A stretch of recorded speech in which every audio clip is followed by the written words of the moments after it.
নমস্কার। শীত পড়তে শুরু করেছে এবং দেখবেন আমরা যখন বাড়ি থেকে বেরোচ্ছি বা বাড়িতেও রাতের দিকে বা ভোরের দিকে ঠান্ডা পড়ছে, আবার দুপুরের দিকে এখন এই মুহূর্তে মানে এই সময় একটু গরম গরম ভাব, আবার সন্ধে হতে শুরু করছে যখন শীতটা আবার পড়তে শুরু করছে। তো আমাদের ফ্যানও চালাতে হচ্ছে, অনেকে আবার হালকা করে এসিও চালাচ্ছেন। তো আমরা প্রকৃতির সাথে অ্যাডজাস্ট করে চেষ্টা করছি চলার। এখন ডিসেম্বর মানে তো শীত জাঁকিয়ে পড়ার কথা, কিন্তু সেটা তো পড়ছে না। ফলে এই যে পড়ছে না, এটা কিন্তু আমাদের স্বাস্থ্যের পক্ষে যে খুব একটা ভালো দিক নয়। কারণ যে সিজন, সেই সিজনে যদি সেই সিজনাল আমাদের অ্যাটমসফিয়ার না থাকে, সেটা কিন্তু প্রকৃতির জন্য শুধু নয়, আমাদের স্বাস্থ্যের পক্ষেও খারাপ। কারণ এই যে ট্রানজিশনাল সময়, যখন এই শীত পড়ছে না, এই সময় যত ভাইরাস, যত অ্যালার্জেন, সবগুলোর প্রাদুর্ভাব বাড়ে। ফলে এই প্রাদুর্ভাব আমাদের সব বয়সীদের মধ্যেই পড়ে। এই যে দেখুন, আমারও একটু গলাটা চোখ হয়ে আছে। তো কম বয়স থেকে, বাচ্চা থেকে শুরু করে বেশি বয়স, সবারই এর প্রাদুর্ভাব পড়ে। কিন্তু বয়স্কদের ক্ষেত্রে বিশেষ সতর্কতা প্রয়োজন। তা বলে কি শীতকে উপভোগ করবেন না? যেমন আমরা এসছি এখন এই জাগৃতি ধামের এরকম সুন্দর পরিবেশে, তো শীতকে নিশ্চয়ই বয়স্করাও উপভোগ করবেন। এটা হচ্ছে প্রথম কথা। মানে শীত পড়েছে মানে জুবুথুবু হয়ে থাকতে হবে এবং অনেকগুলো সোয়েটার মাফলার দিয়ে বাড়িতে এক কোণে বসে থাকবেন, একদম না। মানে যারা সচল এবং যারা মুভেবল, তারা কিন্তু এই শীতটাকে উপভোগ করবেন এবং বেড়ানোর প্রয়োজন পড়লে সঠিকভাবে পরিবারের সহায়তা নিয়ে বেরোতেও যাবেন। কারণ শীতটা হচ্ছে বেড়ানোর সবচেয়ে উপযুক্ত সময়, ভালো সময়। তো সেটা যেমন একটা দিক, তেমনি শীতে আমাদের বয়স্কদের ক্ষেত্রে কিছু বিশেষ সতর্কতা নেওয়া প্রয়োজন। কীরকম প্রয়োজন? প্রথম কথা হচ্ছে যে সকালে খুব ভোরে, যারা মর্নিং ওয়াকে যান, খুব ভোরে বেরোবেন না। কারণ মর্নিং ওয়াকে যে ওষটা পড়ে, সেটা কিন্তু বয়স্কদের জন্য মোটেই ভালো নয়। বয়স্কদের জন্য বলে না, যে কোনো কারোর জন্যই।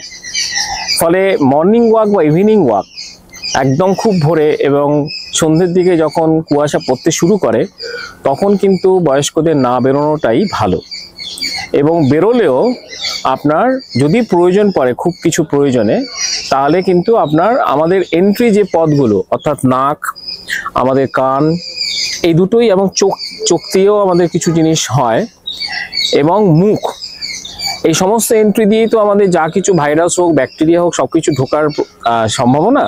ফলে এই জায়গাগুলোকে আমরা মুক্ত বন্ধ রাখতে পারবো না, কিন্তু নাক এবং কান, এই দুটোকে কিন্তু আমাদেরকে ঢাকতে হবে। বয়স্কদের জন্য বলছি, মাথা। ফলে এইটা কিন্তু খুব জরুরি। 2 নম্বর হচ্ছে যে আমাদের অনেকের ধারণা আছে প্রচুর গরম জামা পরলে বুঝি শীতকে আটকানো যায়। এটা কিন্তু ভুল ধারণা। টেম্পারেচার যদি অত ফল না করে, তাহলে কিন্তু প্রচুর জামা পরার কোনো অবকাশ নেই। কারণ তা থেকে ভেতরে ঘাম তৈরি হয় এবং সেই ঘামটা বডিতেই সোক করে, ফলে সেখান থেকে ঠান্ডা লাগে। এটা কিন্তু উল্টো দিক হয়। ফলে আমাদের অনেকেরই এবং বাড়ির লোকেদেরও কিন্তু এটা একটা ধারণা যে বয়স্ক মানুষকে প্রচুর জামা কাপড় পরিয়ে দিন, গরম জামা। সেটাও কিন্তু ঠিক নয়। 3 নম্বর হচ্ছে এই সময় আমাদের নিজেদের আরামের জন্য অনেক সময় পাখা খুলে রেখে ঘুমোই, পাখা চলে সারা রাত, কিন্তু ওই ভোর রাতের দিকে যখন ঠান্ডাটা শুরু হয়, তখন কিন্তু বয়স্কদের ঠান্ডা লেগে যায়। ফলে একটু ঘুমানোর সময় যদিও বা চালান, আপনাদের কিন্তু বাড়ির লোককেই বিশেষ করে সতর্কভাবে কিন্তু বেশ কিছুক্ষণ পরে এটা ফাঁকাটা বন্ধ করে দিতে হবে। সেটাও কিন্তু খেয়াল রাখতে হবে।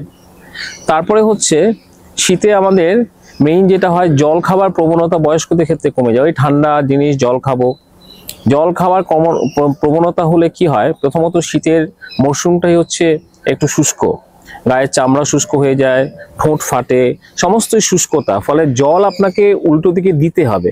ফলে জল কিন্তু এই সময়, আমি বেশি খাওয়ার কথা বলছি না, কিন্তু যে পরিমাণ খাওয়া উচিত সেই পরিমাণ খাওয়াটা কিন্তু আপনাকে খেয়ে যেতেই হবে। ফলে সেক্ষেত্রে বয়স্কদের ক্ষেত্রে যেটা হতে পারে যে একটু উষ্ণ জল খাইলেন, সেটা হতে পারে, কিন্তু জল আপনাকে খেতে হবে। তারপরে হচ্ছে বয়স্কদের মধ্যে আমাদের শীতের এই সময়, শীত কিন্তু শাকসবজি থেকে শুরু করে সমস্ত কিছু প্রাচুর্য শীতেই মূলত থাকে। ফলে সেগুলো আমরা খাবো, বয়স্করাও খাবেন, যদি না কোনো আলাদা নিষেধাজ্ঞা না থাকে। কিন্তু আমরা চেষ্টা করব ফ্রেশ খেতে। এবং এটা যেন না হয় যে ফ্রিজে রেখে রান্না করার দু তিন দিন রেখে সেটাকে গরম করে খাওয়া। পুনর্বার গরম করতে করতে কিন্তু খাবারের খাদ্যগুণ পুরো নষ্ট হয়ে যায়। আপনি খাচ্ছেন, পেট ভরবে, স্বাদ পাবেন, কিন্তু পুষ্টি কিছু হবে না। ফলে বয়স্কদের ক্ষেত্রে বিশেষ করে ফ্রেশ খাবার এবং সম্ভব হলে সকালে রাতে আলাদা করে খাওয়া মানে তৈরি করা, কিন্তু আমি সম্ভব হলে বলছি, সবসময় হয় না, কিন্তু অন্তত দিনের খাবারটা দিনে খাবেন, এটা কিন্তু খুব ইম্পর্টেন্ট। এবং শাকসবজি খাবেন, ফল খাবেন, আমি আবারও বলছি নিষেধাজ্ঞা যেটা যদি না থাকে, ফলে সেটা খুব ইম্পর্টেন্ট।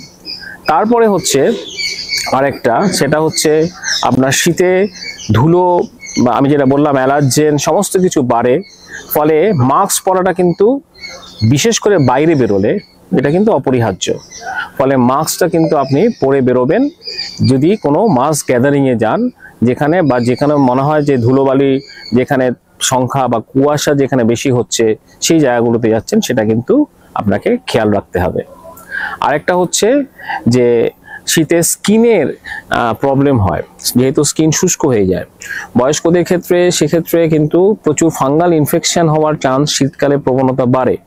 ফলে ময়েশ্চারাইজার ইউজ করা, নিদেন পক্ষে অন্তত পক্ষে আপনার স্নানের পরে নারকেল তেল হালকাভাবে যদি পারেন সেটা লাগানো, এটা কিন্তু খুব জরুরি। অনেক সময় বয়স্করা ভাবেন আমার আর বয়স হয়ে গেছে, স্কিনের যত্ন কি নেব। স্কিন আমাদের সবচেয়ে বড় অঙ্গ। স্কিন ঠিক না থাকলে কিন্তু আমাদের এই ইরিটেশন থেকে অনেক রকমের ইভেন সিস্টেমেটিক ইনফেকশন, মানে সেই ইনফেকশন রক্তে গিয়ে সারা শরীরকে সংক্রমণ করে, এরকম ঘটনাও ঘটে। ফলে স্কিনের যত্নটাও কিন্তু ইকুয়ালি ইম্পর্টেন্ট, এবং বয়স্কদের ক্ষেত্রে তো ভীষণ ভীষণ ইম্পর্টেন্ট। আর শীতে যেটা বয়স্কদের হয়, মূত্র ত্যাগের মানে ত্যাগ করতে যেতে চান না, যে আটকে রাখি আবার বাথরুমে যাব ঠান্ডা লাগবে, এই করতে গিয়ে কিন্তু ইউরিনারি ইনফেকশন হওয়ার চান্স খুব বেড়ে যায়। ফলে সেটা কিন্তু প্লিজ করবেন না। যেরকম ভাবে আপনার অন্য সময় আপনাকে মূত্র এলে সেইটাকে চেপে রাখবেন না। আর কনস্টিপেশন হওয়ার সম্ভাবনাও শীতকালে বেড়ে যায়। প্রথমত জল খাওয়া কম হয়, 2 নম্বর হচ্ছে ওই যে যাবার প্রবণতা, আবার যাব, সেটাও কিন্তু করবেন না, কারণ সেটা আপনি সাময়িক স্বস্তি দিলেও তার থেকে কিন্তু এমনকি বড় বিপদও হতে পারে। ফলে এই সাধারণ কতগুলো জিনিসকে যদি আমরা মেনটেন করি, আর শীতে মানসিক দিকটা বজায় রাখা খুব জরুরি। বয়স্কদের অনেকেই দেখা গেছে একটু অবসাদগ্রস্ত বা একটু ডিপ্রেশন, আইসোলেশন হয়ে যায় শীতকালে, সেটা কিন্তু বাড়ির লোককেও খেয়াল রাখতে হবে। এবং বাড়ির লোকেরা যখন নিজেরা আমাদের শীতে কোনো বেড়ানোর অ্যারেঞ্জ করব, আমরা কিন্তু বয়স্কদের দিকটাও খেয়াল রাখবো। হয়তো দূর ট্যুরের কথা বলছি না, কিন্তু ছোট ছোট শর্ট ট্যুর যেখানে বেশিক্ষণ যেতে হবে না, একটু গিয়ে একটু চেঞ্জ হলো, এটা কিন্তু বয়স্কদের ভীষণভাবে মেন্টাল বুস্ট আপ করে, এবং সেটা কিন্তু খুব জরুরি। এবং সামাজিক মিলন শীতে সবচেয়ে বেশি হয়, পিকনিক থেকে শুরু করে ইভেন বিয়ে বাড়ির গ্যাদারিং, সবকিছুই কিন্তু দেখবেন শীতের সময়টা বেশি। এগুলো কিন্তু বয়স্কদের এনকারেজ করবো, বলবো না যে না যাবেন না, বরঞ্চ আপনারা যাবেন যারা। কিন্তু একটাই কথা, বিয়ে বাড়িতে গিয়ে প্রচুর খেয়ে আসলেন, এটা কিন্তু করবেন না। এবং বাইরে খাবারটা আমি না খেতে বলছি না, কিন্তু যতটা পারবেন অ্যাভয়েড করবেন, কারণ বাইরে খাবার থেকেই আমাদের যা কিছু সমস্যার সৃষ্টি। ফলে শারীরিকভাবে, মানসিকভাবে এবং সামাজিকভাবে শীতটাকে আমরা বয়স্করা সকলে মিলে পরিবারের সাথে এনজয় করি, এটাই হচ্ছে আমার বার্তা। ভালো থাকবে।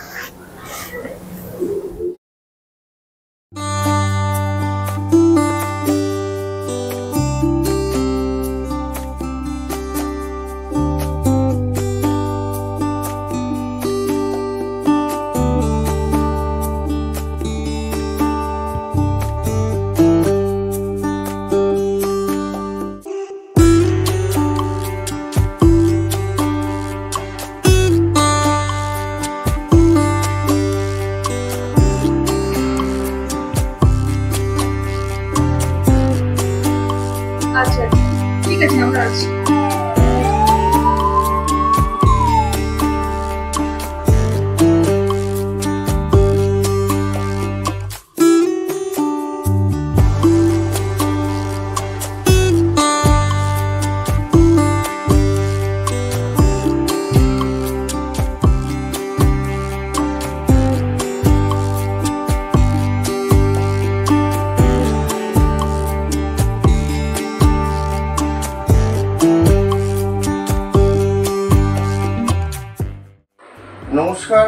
5 মিলিমিটার ফাউন্ডেশন থেকে শুরু করেছিলাম। কাকু বলছেন তো? হ্যাঁ হ্যাঁ, ভালো আছে? আচ্ছা, মাসিমা ভালো আছে? আচ্ছা আচ্ছা, বলছি যে আগামীকাল আমাদের ডক্টর অরিজিৎ দাস চেক আপের জন্য যাবেন। হ্যাঁ, যেটা আমাদের সিভিল চেক আপ আছে, যেটা আমাদের মান্থলি যে চেক আপটা হয়।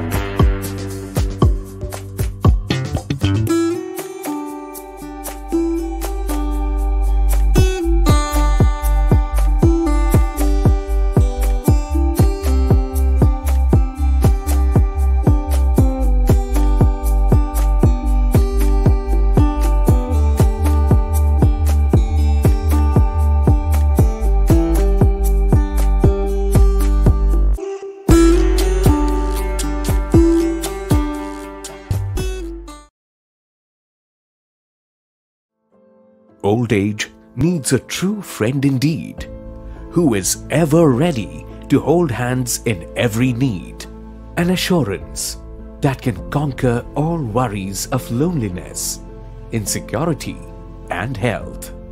It's time now to open a new chapter of positivity. Let's bring back the hues of joy, compassion, and security back to those lives. Jagriti Dham always feels happy to drench in the colors of cheerfulness with your arrival in our family. We feel overjoyed to welcome you with open arms in our realm of eternal ecstasy. Enjoy all your 3 meals with the friendly fellow residents at our spacious dining hall. You can also savor the lovely food at the outdoor dining area. Next to the greenery outside, we will offer you super conveniences inside your bedroom with a bedside call button in any emergency. Every resident will be healthy and steady as our in-house nurses are always ready. Enjoy a lovely movie with your co-residents or to talk to your children who are far inside our well-equipped AV room. Memorable get-togethers in the multi-purpose room will let you cherish the lovely essence of community living. See your prayers getting an answer at your second innings of life over here. Old age can never be a burden when you have a trusted one to hold your hand. Trust us when we promise you a life joyful and calm. Here at your very own Jagriti Dham, a gold age home.